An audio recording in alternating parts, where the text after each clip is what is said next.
Mesdames, Messieurs, bonsoir. Vous suivez Ziana TV, la chaîne de la diaspora, ligne directe de Brazzaville avec Monsieur Blanchard-Roba. Blanchard-Roba, bonsoir. Bonsoir. Vous êtes le porte-parole de la coalition IDC Frocade. Vous étiez ce soir chez Jean-Marie Michel Mokoko. Alors dites-nous, dans quel état d'esprit est-il? Oh, un homme, j'ai trouvé un homme de bonne éducation, un républicain, un homme qui assume avec haute facture tout ce qui est en train d'arriver. Tout ce qui vient d'arriver, je suis très content de le voir dans cet état. Que vous a-t-il dit en vous recevant chez lui ce soir, puisque vous étiez quasiment tous les présidents, enfin une bonne partie des présidents du collège IDC Frocade? En tout cas, une très bonne partie. Nous étions tous là, au Kombi, Kolila, moi-même et bien d'autres, Boao, nous étions tous à ses côtés.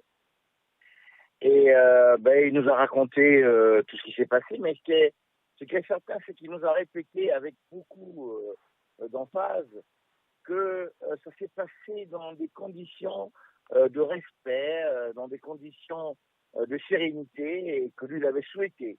Il n'a pas été bousculé, ni verbalement, ni par des attitudes, non, du tout.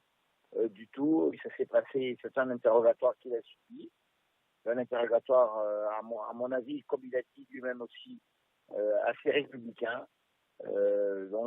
Avec des gens courtois en face de lui, et ça s'est bien passé. Donc vous nous dites ce soir que Jean-Marie Michel Mokoko n'a pas fait l'objet de vexation, ni de violence, ni d'humiliation durant toute cette journée de marathon judiciaire.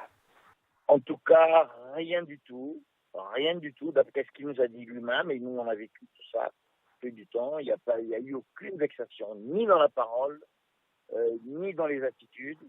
En tout cas, ce que nous avons regretté, nous continuons à regretter. Nous aurions souhaité que ça se passe dans les locaux de la justice, ou à la rigueur dans les locaux d'une police judiciaire, mais pas d'une police, nous dirons une police d'État, une police politique, comme on le dit souvent. Bon, c'est notre seul regret, mais curieusement, ça s'est bien passé au sein de cette police politique. Vraiment, l'interrogatoire s'est passé très très bien, et je peux vous le confirmer. Voilà, maintenant qu'il est libre, va-t-il continuer sa pré-campagne puisqu'il est candidat? Mais bien sûr que oui, et il n'y a pas de raison pour ne pas continuer sa pré-campagne. Il est tout à fait normal. Pour nous, il est tout à fait normal, je dirais même de bonne guerre, que le pouvoir cherche par les moyens. Nous aurions souhaité que ce soit des moyens propres à gagner. Mais tout simplement, nous regrettons que ça se passe par des moyens antidémocratiques, des moyens de vexation, des moyens d'humiliation, de chercher à humilier les autres. Mais bon, Jean-Marie va poursuivre sa campagne. Nous avons dit que nous irons à cette élection, et nous irons à cette élection.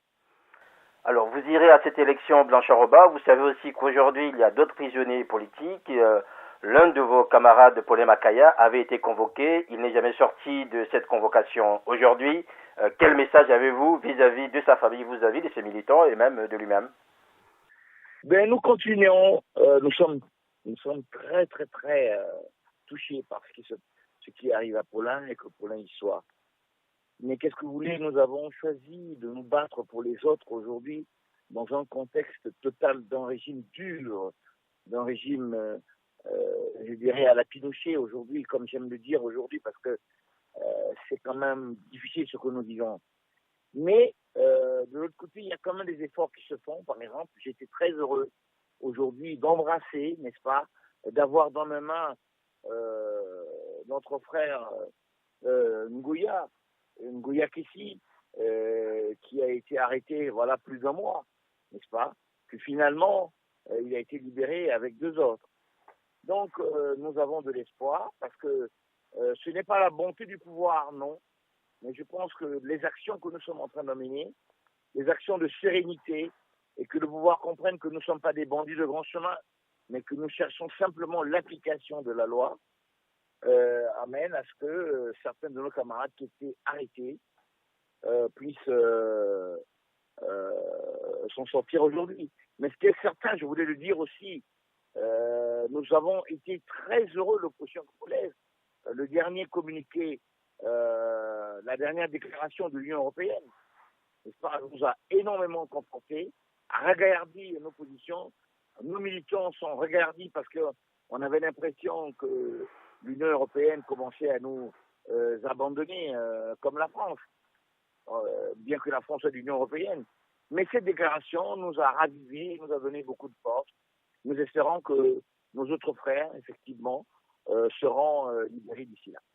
Alors, la campagne va bientôt commencer dans quelques jours, Blanchard Oba. Est-ce que vous êtes assuré que vos différents candidats pourront se déplacer dans l'intérieur du pays, puisque jusqu'à maintenant, ils sont tous à Brazzaville et on ne les voit pas à l'intérieur du pays?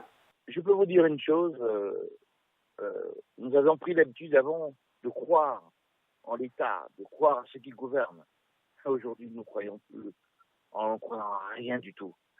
Parce que ce pouvoir nous a montré à chaque fois qu'il était capable de dire oui à l'instant et de faire le contraire, n'est-ce pas, à un instant T plus 1.